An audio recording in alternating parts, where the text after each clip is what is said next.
नमस्कार। आज हम नीलगिरी के घने जंगलों में छिपी एक बहुत ही मजेदार कहानी को समझने वाले हैं। एक ऐसी कहानी जो हमें लालच और उदारता के बीच की लड़ाई के बारे में बहुत कुछ सिखाती है। ये सिर्फ एक कहानी नहीं बल्कि एक सबक है। तो चलिए शुरू करते हैं।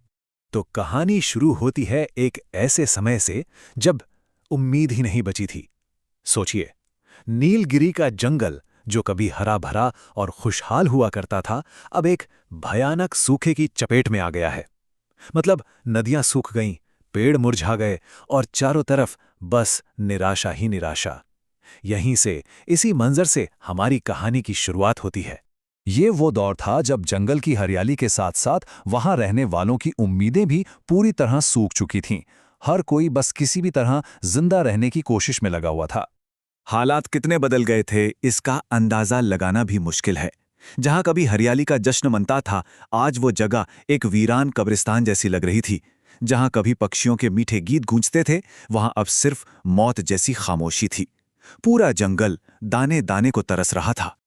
और इसी निराशा के माहौल में हमारे सामने आते हैं कहानी के मुख्य किरदार। एक है कालू कौवा, जो पूरी तरह मान चुका है कि अब कुछ नहीं हो सकता, अब तो बस मौत ही आनी है। और दूसरा है मिट्ठू तोता, जो बहुत दूर से अपने भूखे प्यासे परिवार के लिए मदद की उम्मीद में यहां पहुंचा है, लेकिन उसे भी कालू से सिर्फ नाउम्मीदी ही मिलती है। लेकिन जब लगता है कि उम्मीद पूरी तरह खत्म हो चुकी है, ठीक उसी पल रानो नाम की एक चिड़िया के रूप में आशा की एक किरण दिखाई देती है। पर सवाल यह है कि एक छोटी सी चिड़िया आखिर इस तबाही को कैसे रोक सकती थी। असल में रानो अपने साथ एक चमत्कार लेकर आई थी। उसकी दया और हमेशा दूसरों की मदद करने की आदत से खुश होकर वन देवी ने उसके छोटे से घोंसले को एक जादुई समोसे के घर में बदल दिया था। जी हां, एक बहुत बड़ा सुनहरा समोसे का घर, जिससे इतनी मजेदार खुशबू आ रही थी कि सबकी भूख जाग गई। और इस घर का जादू था भी बड़ा सीधा साधा। जैसे ही कोई खाने के लिए उसका एक टुकड़ा तोड़ता, वाह, उसकी जगह पर फौरन एक नया गर्म और एकदम कुरकुरा टुकड़ा फिर से बन जाता था। मतलब ये एक ऐसा भंडार था जो कभी खत्म नहीं हो सकता था। रानो ने एक पल भी नहीं सोचा और ये वरदान सबके साथ बांट दिया। सबसे पहले उसने मिट्ठू और उसके भूखे बच्चे को पेट भर खाना खिलाया। जल्द ही मिट्ठू भी उसकी मदद करने लगा और दूर दूर से दूसरे भूखे पक्षियों को बुलाकर लाने लगा। रानो की दरियादिली से जंगल में जैसे फिर से जान आ गई। लेकिन हर किसी की भूख पेट की नहीं थी। कालू कौवा और एक चालाक लोमड़ी जो ये सब देख रहे थे, वो इससे संतुष्ट नहीं थे। उनकी भूख पेट की नहीं बल्कि लालच की थी। जैसा कि कालू कहता है, उसे सिर्फ एक टुकड़ा नहीं, उसे तो पूरी की पूरी छत चाहिए थी। वो उस जादू पर ही कब्जा कर लेना चाहता था। और बस यही से कहानी एक बहुत ही अंधेरा मोड़ लेती है। कालू और लोमड़ी उस जादू को चुराने की एक साजिश रचते हैं। एक ऐसी साजिश जो सब कुछ बदल कर रख देने वाली थी। उनका प्लान बहुत सीधा था। वो रात के अंधेरे का फायदा उठाकर समोसे की छत को ही उखाड़ लेना चाहते थे। उन्हें लगा कि जादू का असली राज तो छत में ही छिपा है। लेकिन मिट्ठू, जो घर की रखवाली कर रहा था, उसने उन्हें देख लिया। इससे पहले कि मिट्ठू शोर मचा पाता, लोमड़ी ने एक पत्थर फेंककर उसे घायल कर दिया। लेकिन मिट्ठू ने हार नहीं मानी।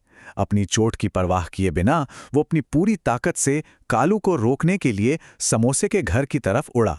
उधर कालू जैसे ही छत पर अपनी चोंच मारता है, घर से एक अजीब दर्द भरी आवाज निकलती है, जैसे घर खुद चीख रहा हो। ठीक उसी पल रानो और घायल मिट्ठू भी वहां पहुंच जाते हैं। वे कालू के सामने गिड़गिड़ाते हैं, उससे ऐसा ना करने की भीख मांगते हैं और उससे समझाते हैं कि छत को तोड़ने से जादू हमेशा के लिए खत्म हो जाएगा। लेकिन लालच ने कालू को अंधा कर दिया था। रानो और मिट्ठू की कोई भी बात उस तक नहीं पहुंची। उसने अपनी पूरी ताकत से छत को तोड़ ही दिया। और बस उसी एक पल में पूरे जंगल का भविष्य एक बहुत बड़े सवाल पर आकर टिक गया। और इस सवाल का जवाब हमें फौरन मिल जाता है। कालू की इस एक हरकत का अंजाम बहुत बहुत भयानक था। जैसे ही छत टूटी, आसमान में जोर से बिजली कड़की और एक ही झटके में सारा जादू खत्म हो गया। और इसके ठीक बाद वो सुनहरा स्वादिष्ट समोसे का घर देखते ही देखते एक काले बदसूरत पत्थर के टीले में बदल गया। और वो प्यारी सी खुशबू जो पूरे जंगल में फैली थी, अब एक भयानक सड़न की बदबू में तब्दील हो गई। मतलब सब कुछ एक पल में तबाह हो गया। और कालू को भी अपने लालच की सजा फौरन मिली। वो छत का टुकड़ा जो उसने चुराया था उसके हाथ में आते ही एक बदबूदार कोयला बन गया। उसकी चोंच काली पड़ गई और उसमें एक ऐसा जहरीला दर्द उठा कि वो कुछ भी खाने के लायक ही नहीं रहा। कहानी के इस सबसे निराश करने वाले पल में जब लगता है कि अब सब खत्म हो गया, तभी हमें इस कहानी का असली संदेश मिलता है। त्याग और वफादारी की क्या ताकत होती है। अपने पत्थर बने घर के सामने रोते हुए भी रानो अपने बारे में नहीं सोच रही थी। उसके आंसू उस पत्थर पर गिर रहे थे और वो वन देवी से सिर्फ अपने दोस्तों के लिए प्रार्थना कर रही थी। उसका ये निस्वार्थ भाव, ये त्याग, यही इस कहानी का सबसे बड़ा टर्निंग पॉइंट है। तभी वन देवी की आवाज गूंजती है। वो बताती हैं कि असली शक्ति कभी उस समोसे में थी ही नहीं। असली जादू तो राणों के त्याग में था, मिट्ठू की वफादारी में था और पूरे समुदाय की एक साथ मिलकर रहने की ताकत में था। राणों की प्रार्थना और कालू के सच्चे पछतावे को देखकर वन देवी जादू को फिर से लौटा देती हैं। समोसे का घर पहले जैसा शानदार हो जाता है और कालू और लोमड़ी दोनों अपनी गलती से सबक सीखते हैं और लालच छोड़कर उस समुदाय के रक्षक बन जाते हैं। तो आखिर में ये कहानी हमें एक गहरे सवाल के साथ छोड़ जाती है कि लालच की छत हमेशा कमजोर क्यों होती है। शायद इसलिए क्योंकि असली मजबूती और ताकत त्याग, वफादारी और एकता में होती है, किसी चीज को छीनने में नहीं।